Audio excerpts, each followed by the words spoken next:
सबसे पहले तो मैं एक किरदार को आप सबके सामने रखना चाह रहा था। तो एक हमारी पौराणिक कथाओं में से एक कथा होती है, महाभारत की कथा आपने सबने सुनी होगी, ठीक है। तो उसमें एक ऐसे वीर बच्चे की कहानी है जिसका नाम आप सबने सुना होगा, ठीक है। तो उसी के बारे में कुछ लिखा है कि सुभद्रा का अंश था वो अर्जुन का वंश था। सुभद्रा का अंश था वो अर्जुन का वंश था, वीरों में वीर ऐसा भरत वंश दंग था, चक्रियों में फंसा करके शत्रु मुस्काते थे, परमवीर योद्धा को बालक बतलाते थे, सत्य ही वो बालक था, शस्त्रों का संचालक था, युद्ध भूमि में लथपथ वो एक महानायक था, मृत्यु द्वारे खड़ा होकर शत्रु को ललकारता था, बूंद बूंद रक्त बहता फिर भी ना हारता था, सामने दिग्गज थे खड़े, उम्र में थे सारे बड़े, फिर भी वो महारथी प्राणों के पीछे पड़े, घ्रू द्रोण बालक पर बाणों को चलाते थे, मामा शकुनी भी देखो मंद मंद मुस्काते थे, पीड़ा पे पीड़ा वो बालक था खेल झेल रहा, मुख से दिखलाए ऐसे जैसे था खेल रहा, मुख की मुस्कान उसकी सबको उकसाती थी, बड़े बड़े वीरों को कायर बतलाती थी, अश्वत्थामा भी क्रोध में तब बढ़ने लगा, तलवार थामे हुए आगे वो बढ़ने लगा, दृश्य ऐसा भयावह अब तक नहीं देखा था। सॉरी, कोई बात नहीं। बहुत बढ़िया यार, बहुत बढ़िया, बहुत बढ़िया।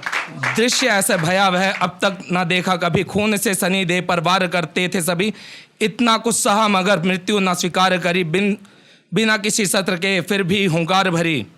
अपने ही बाहुबल से बालक वो लड़ता रहा, रथ चक्र को ढाल बना आगे वो बढ़ता रहा, उसी क्षण पूर्ण रण उसने था जीत लिया, सर्वश्रेष्ठ योद्धा का खिताब उसने अपने नाम किया, अंत समय बालक को कर्ण ने प्रणाम किया, छाती में घुसाया खंजर मृत्यु उसको दान दिया, बेजान दे को वो फिर भी निहारता यूं, इतना कुछ सहा मगर अभिमन्यु सहा क्यों। वाह वाह वाह वाह वाह वाह वाह वाह वाह वाह वाह वाह वाह वाह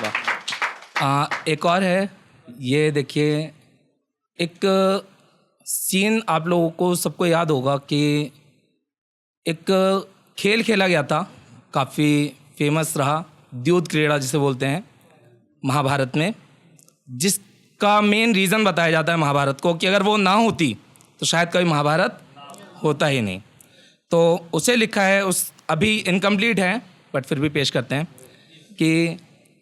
खेल खेला गया, खेल खेला गया, दाव लगने लगे, धर्मराज भी धर्म से भटकने लगे, जीत का स्वाद फिर मन को भाने लगा, हर कोई बढ़ चढ़ के दाव लगाने लगा, फिर बिसात पे पासे पलटने लगे, जीत के आसार भी तब ते घटने लगे, दाव पे दाव फिर भी लगाते हुए, घर संपत्ति और राज्य गवाते हुए, भाइयों को लगाया था फिर दाव पर, भाइयों को लगाया था फिर दाव पर, खड़े सर को झुकाए उन्हें हार कर, इतने पर भी ये बाजी खत्म ना हुई, इतने पर भी ये बाजी खत्म ना हुई, जीत की मंशा थी अब भी जागी हुई, फिर एक स्त्री को संपत्ति बताया गया,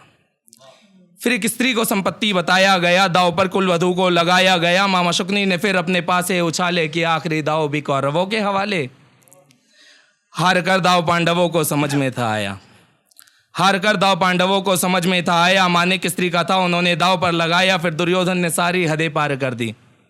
फिर दुर्योधन ने सारी हदें पार कर दी, सभा में उपस्थित नजरें सभी की लज्जा से भर दी, कहा पांचाली को केश खींच करके लाना और ला करके उसको मेरी दासी बनाना, करना निर्वस्त्र उसको भरी सभा में और ला करके मेरी जंघा पर बिठाना। तो किया दुशासन ने जैसा भी दुर्योधन ने बोला, किया दुशासन ने जैसा भी दुर्योधन ने बोला, एक पल को भी ना उसका हृदय था डोला। फिर भरी सभा में द्रौपदी को एक अपमानजनक स्थिति में लेके आते हैं, ठीक है। तो ऐसे में क्या है, द्रौपदी की आंखों में आंसू हैं, मन में कई सवाल हैं, और उन्हीं सवालों को अब आपके सामने पेश करते हैं कि दहकती ज्वाला नैनों में, दहकती ज्वाला नैनों में मन में घृणा का भाव उठा, कि दहकती ज्वाला नैनों में मन में घृणा का भाव उठा, मौन खड़े सभी महारथी जिनमें ना पौरुष का भाव दिखा, केश खींचकर सभा मध्य एक कुल वधू को लाते हो, कायर ठहरे सभी महारथी जो खुद को वीर बताते हो। कि फिर पांचाली अपने पतियों से सवाल पूछती है कि कहो मेरे भरतारो तुम, कि कहो मेरे भरतारो तुम ये कैसा पतिधर्म निभाते हो, चौसर बिसात की क्रीड़ा में अपनी अर्धांगिनी पर दाव लगाते हो। भीष्म पितामह ये बतलाओ, भीष्म पितामह ये बतलाओ, यूं मौन नजर क्यों आते हो, अपमान हो रहा पौत्र वधू का, कैसे कुरुवंश कमान बचाते हो। कुरु पिता धृतराष्ट्र कहो, कि कुरु पिता धृतराष्ट्र कहो, क्या यही कुरु संस्कार है, अगर यही कुरु संस्कार है तो इन संस्कारों पर धिक्कार है। तो वाह वाह वाह वाह वाह वाह वाह, जैसे ही पांचाली ने कुरुवंश के सम्मान को ललकारा और उनके संस्कारों पर तंज कसा, वैसे ही दुर्योधन का क्रोध नजर आने लगा। तभी उच्च स्वर